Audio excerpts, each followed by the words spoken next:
Buddhist Outlook on Daily Life, 7. Nina van Gorkom. 11. Life. What is life? What is the origin of life? How and when does it end? These are questions people keep on asking themselves. Life is Nama and Rupa of the present moment. There is seeing now, is that not life?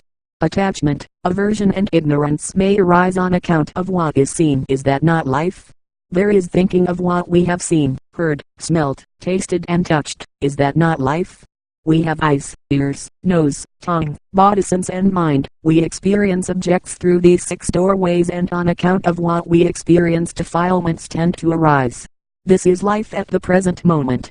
But it was also life in the past, and it will be life in the future, unless there is an end to defilements. How did life start? Is there a beginning to our countless existences? We cannot go back to the past. If we want to know what conditioned our life in the past, we should know what it is that conditions our life at the present time. Is there ignorance now, when we see, hear, smell, taste, touch or think? Is there clinging now to Nama and Rupa?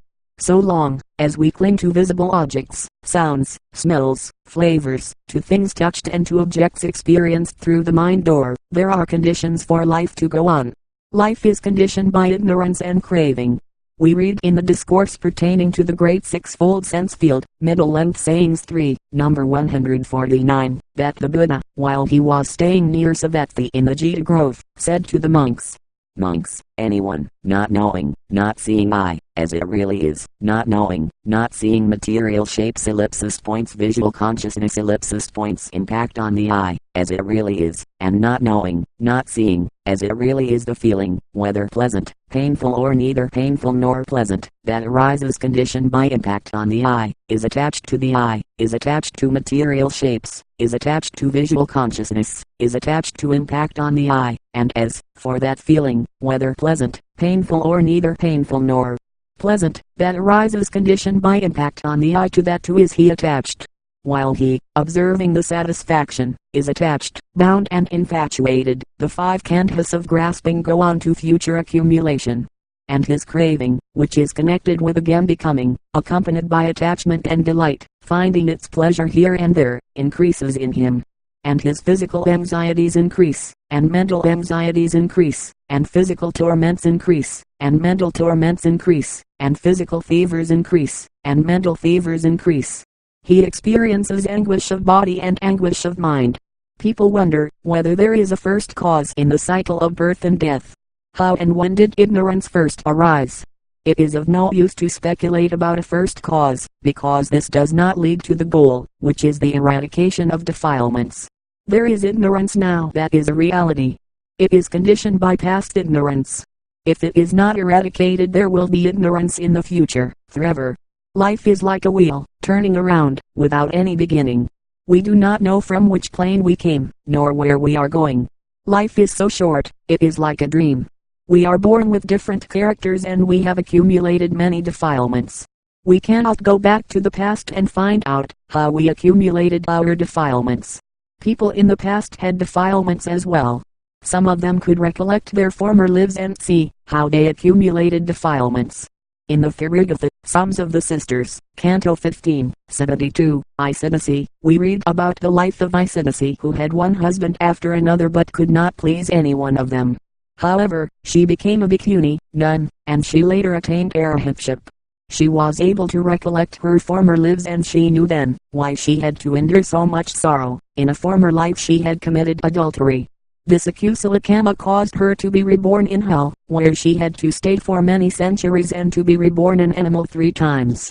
After that she was reborn as a human being 3 times, but had to suffer great misery in the course of those lives, until she attained arahantship. Life is birth, old age, sickness and death. The sorrow we all experience in life is unavoidable so long as there are conditions for it. We read in the Therigatha, Canto 6, 50, Padakaras 500, about women who suffered the loss of their children.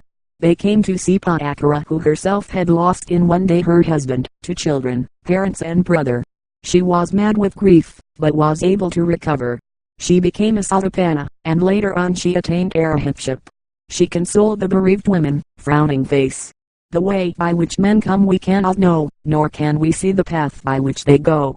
Why mourn then for him who came to you, lamenting through your tears, my son, my son, seeing you do not know the way he came, nor yet the manner of his leaving you? Weep not, for such is here the life of man. And asked he came, and bidden did he go from here. See, ask yourself again, whence came your son to bide on earth this little breathing space?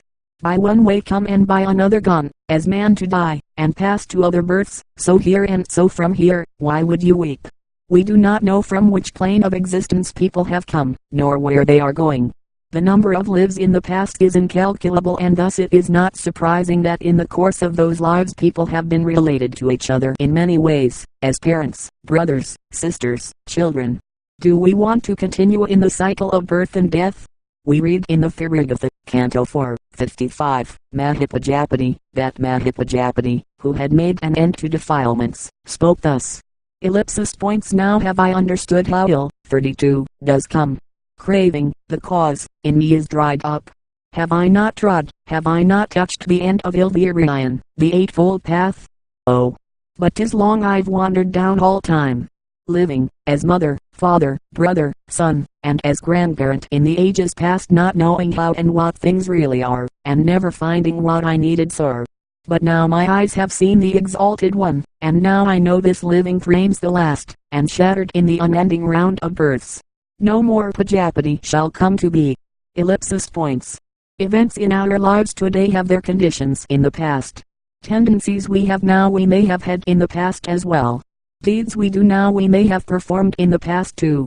We read in the teachings that the Buddha said of both his own deeds and the deeds of others that similar ones had been performed in the past. We cannot recollect our former lives, but we know that we have accumulated defilements for countless eons. Is the word defilement not too strong an expression? We may think that we have a pure conscience marred only by a few imperfections and weak points. Defilement is the translation of the Pali term kilesa. Kilesa is that which is dirty, impure. When we know our own kilesas better, we will see their loathsomeness and the sorrow they bring. We will see their dangers, we will realize how deeply rooted they are and how hard to eradicate. Our life is full of attachment, ill will and ignorance. Not everybody sees that there will be less sorrow when defilements are eliminated. We each have different expectations in life. We all want happiness, but each one of us has a different idea of happiness and the ways to achieve it. Both in the Buddhist time and today there are foolish people and wise people. Foolish people think that it is good to be attached to people and things. They say that one is not really alive if one has no attachment. Because of their ignorance they do not see cause and effect in their lives. When they have pleasant experiences they do not see that these are only moments of vipaka, 33, which fall away immediately. When they experience unpleasant things they blame others for their experience. They do not understand that the real cause is within themselves, that the cause is the bad deeds they themselves have performed. Those who suffer mental anxieties and depressions and are distressed about their daily life, try to escape from it in many different ways. Some people find satisfaction in going to the movies. Others take alcoholic drinks or intoxicating drugs in order to live in a different world or to feel like a different person. Those who flee from reality will not know themselves, they will continue to live in ignorance. In the past and today there are people who reject the Buddha's teachings or who misunderstand them. They do not see that life is conditioned by ignorance and craving. They do not know the way leading to the end of defilements. But those who see that defilements cause sorrow want to have less defilements. They listen to the teachings and apply themselves to dana, generosity, to sila, morality, and to bhavana, mental development. Few people, however, are inclined to cultivate each day of their lives the wisdom which eradicates defilements. They are wise people. In the Pharagotha, Psalms of the Brethren and Sisters, we read about men and women in the Buddha's time who had the same struggles in life, the same anxieties and fears as people today. They had many defilements, but they were able to eradicate them by following the Eightfold Path. If they could do it, why can we not do it? Those who are wise understand that life does not last and that it is therefore a matter of urgency to develop the way leading to the end of defilements. People are inclined to delay practicing the Buddha's teachings. We read in the Pharagotha, Matanga's Son, Canto 3, 174. Too cold, too hot, too late. Such is the cry. And so, past men who shake off work that waits their hand, the fateful moments fly, but he who reckons cold and heat as less than straws, doing his duties as a man, he no defaulter proves to happiness. Do we think it is too cold, too hot, too late to be mindful? We always want to do something other than be mindful of the present moment. Is our highest aim in life enjoyment of the things which can be experienced through the senses? Is it wealth, physical comfort, the company of relatives and friends? People forget that none of these things last. They forget that as soon as we are born we are old enough to die. Those who are wise, however, see the impermanence of all conditioned things. In the Theragatha, Canto 2, 145, we read that Vitasoka, when his hair was being dressed by the barber, looked into the mirror and saw some gray hairs. He was reminded of reality and developed insight. While he was sitting there he attained enlightenment. We read, "Now let him shave me." So the barber came. From him I took the mirror and, therein reflected, on myself I gazed and thought, futile for lasting is this body shown. Thus thinking on the source that blinds our sight, my spirit's darkness melted into a light, stripped are the waving vestments of defilements. 34. Utterly. Now is there no more coming back to be. A look into the mirror can be most revealing. It can remind us of impermanence. Thus we see, that even when we perform the most common activities of daily life we do not have to waste our time. Mindfulness can be developed. We may think that our daily tasks prevent us from being mindful, but there are Nama and Rupa presenting themselves through the 6 doors, no matter what we are doing. Even when one is preparing food, insight can be developed and enlightenment can be attained. We read in the Theragatha, Canto I, 1, about a woman who was preparing food in the kitchen. A flame burnt the food. She realized at that moment the impermanence of conditioned realities and became then and there, in the kitchen, a non-returner, an agami. 35. She entered the order of bhikkhunis and attained arahantship later on. She declared her attainment with the following verse. Sleep softly, little sturdy, take your rest at ease, wrapped in the robe you yourself have made. Stilled are the passions that would rage within, withered, as potherbs in the oven dried. We may think that we cannot be mindful, because we are too restless and agitated. It is encouraging for us to read that people in the Buddha's time who were also oppressed by their many defilements and who suffered from their obsessions, could nevertheless attain enlightenment. In the Theragatha, Canto V, 38, an anonymous sister, we read about a nun who was troubled by sense desires and could not find peace of mind. She was taught Dhamma by Dhammadina and she attained the 6 supernormal powers, the 6th of which is the destruction of all defilements. 36. The text states, for 25 years, since I came forth, not for one moment could my heart attain the blessedness of calm serenity. No peace of mind I found. My every thought was soaked with the passion of sense desires. With outstretched arms and shedding futile tears I went, a wretched woman, to my cell. Then she to this poor bhikkhuni drew near, who was my foster mother in the faith. She taught me the Dhamma, wherein I learnt the factors, organs, bases of this self-impermanent compound. Hearing her words, beside her I sat down to meditate. And now I know the days of the long past, and clearly shines the eye celestial. I know the thoughts of other minds, and hear with sublimated sense the sound of things ineffable. The mystic potencies I exercise, and all the deadly drug that poisoned every thought are purged away. A living truth for me this 6-fold knowledge, accomplished is the Buddha's Dhamma. Those who are oppressed by their anxieties to such an extent that they want to flee from reality may even think of committing suicide. In the Buddha's time people were no different from people today. But even for those who have lost all hope there is a way by which they can be freed from despair, liberated from sorrow and fear. We read in the Theragatha, Canto V, 40, Siddha, about a nun who was on the point of committing suicide. But at that moment her knowledge reached maturity and she became an arahant. The text states, distracted, harassed by desires of sense, and mindful of the what and why of things, stung and inflated by the memories of former days, over which I lacked control, corrupting canker spreading over my heart, I followed heedless dreams of happiness, and got no steadiness of mind, all given over to dalliance with sense. So did I fare for 7 weary years, in lean and sallow misery of unrest. I, wretched, found no ease by day or night, so took a rope and plunged into the wood. Better for me a friendly gallows tree than indulging in a worldly life. Strong was the noose I made, and on a bough I bound the rope and flung it round my neck. When C. Ellipsis points my heart was set at liberty. When we read about men and women in the Buddhist time, we recognize ourselves and other people who are living today. We all have accumulated lobha, dosa and moha. We all are hindered by our many defilements. We sometimes wonder whether we will ever reach the goal. Nibbana seems to be far away. But in fact, with every moment of right mindfulness of Nam or Rupa, right understanding can develop, and thus wrong view can be eliminated and eventually enlightenment be attained. We read in the Theragatha, Canto 16th, 252, Malankya's son, about the son of Malankya who listened to the Buddha and later attained arahantship. The text states, sight of fair shape bewildering mindfulness, if one but heed the image sweet and dear, the heart inflamed in feeling does overflow, and clinging stays. Thus in him do grow divers emotions rooted in the sight. Greed and aversion, and the heart of him does suffer grievously.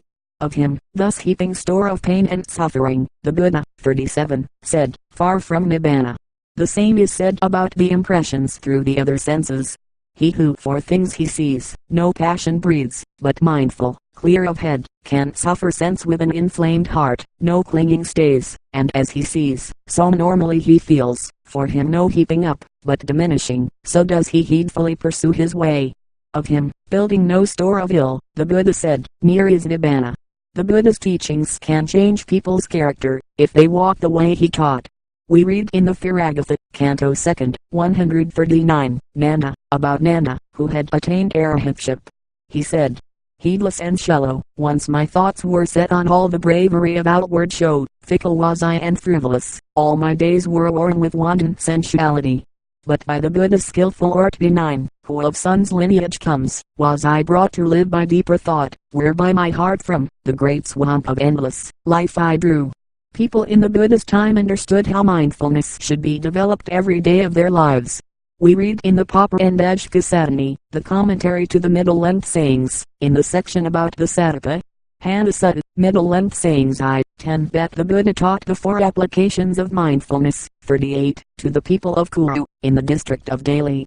In Kuru all classes of people would develop mindfulness, even the slave laborers. Those who did not develop mindfulness were considered as dead people. If we do not develop right understanding, we are like dead people, because we have to continue in the cycle of birth and death. Those who are ignorant of Dhamma and those who are wise have different aims in life, and they also have different views of the future. Some people think of a happy rebirth as the fulfillment of all their expectations in life. They hope for life to continue in heaven where there is bliss forever. Others may not think of an afterlife, but they dream of an ideal world in the future, a world without wars, without discord among men. But they do not know how such a world could come into being. Those who have right understanding of Dhamma know that what we call world is impermanent. This world arose by conditions and it will pass away again. World systems arise and dissolve. When it is the appropriate time, a person is born who will be a Buddha who teaches the truth. But even the teachings do not stay, they are misinterpreted and corrupted because of people's defilements. People today still have the opportunity to hear Dhamma and develop the Eightfold Path. Those who are wise do not dream of an ideal world in the future. They know that the most beneficial thing one can do both for oneself and for others is to eliminate defilements right at the present moment. The Buddha taught mental development to those who want to eliminate defilements. People have different accumulations. Some develop samatha, tranquil meditation, others vipassana, insight, right understanding of realities, others again develop both samatha and vipassana. Those who develop vipassana will know what the world really is. They will know that there are 6 worlds, the world of visible object, of sound, of odor, of flavor, of tangible objects and of mental objects. They will know that these worlds are impermanent. The Buddha knew with clear vision all worlds in all ways and under every aspect. He is called knower of the worlds. Lakavita, 39. Those who still have craving cannot see that the end of rebirth is the end of dukkha. Those who see the impermanence of all conditioned things can eliminate craving stage by stage. The arahant does not cling to life anymore. For him there will be an end to life, that is, an end to nama and rupa, never to arise again, an end to birth, old age, sickness and death. The arahant realizes that the end to birth is true happiness, true peace. In the Theragatha, Canto 16th, 248, we read that the arahant Adhimata was assailed by robbers who were amazed by his calmness. Adhimata said, ellipsis points he who has passed beyond, from grasping free, whose task is done, sane and immune, is glad, not sorry, when the term of lives is reached, as one who from the slaughterhouse escapes. He who the ideal order has attained, all the world over seeking not to own, as one who from a burning house escapes, when death is drawing near he grieves not. Ignorance and clinging condition our life. When ignorance and clinging are eradicated there are no more conditions for rebirth. The end of birth is the end of dukkha. As we have read in the above quoted discourse on the great sixfold sense field, middle length sayings 3rd, no 149, the Buddha said about the person who does not see things as they are, that he experiences anguish of body and anguish of mind. He said about the person who sees things as they are, but anyone, monks, knowing and seeing I, as it really is, knowing and seeing material shapes, visual consciousness, impact on the eye, as it really is, and knowing, seeing, as it really is the feeling, whether pleasant, painful or neither painful nor pleasant, that arises conditioned by impact on the eye, is not attached to the eye nor to material shapes nor to visual consciousness nor to impact on the eye, and that feeling, whether pleasant or painful or neither painful nor pleasant, that arises conditioned by impact on the eye, neither to that is he attached. While he, observing the peril, is not attached, bound or infatuated, the 5 khandhas of grasping go on to future diminution. And his craving which is connected with again becoming, accompanied by attachment and delight, finding its pleasure here and there, decreases in him. And his physical anxieties decrease, and mental anxieties decrease, and bodily torments, and mental torments, and bodily fevers decrease, and mental fevers decrease. He experiences happiness of body and happiness of mind.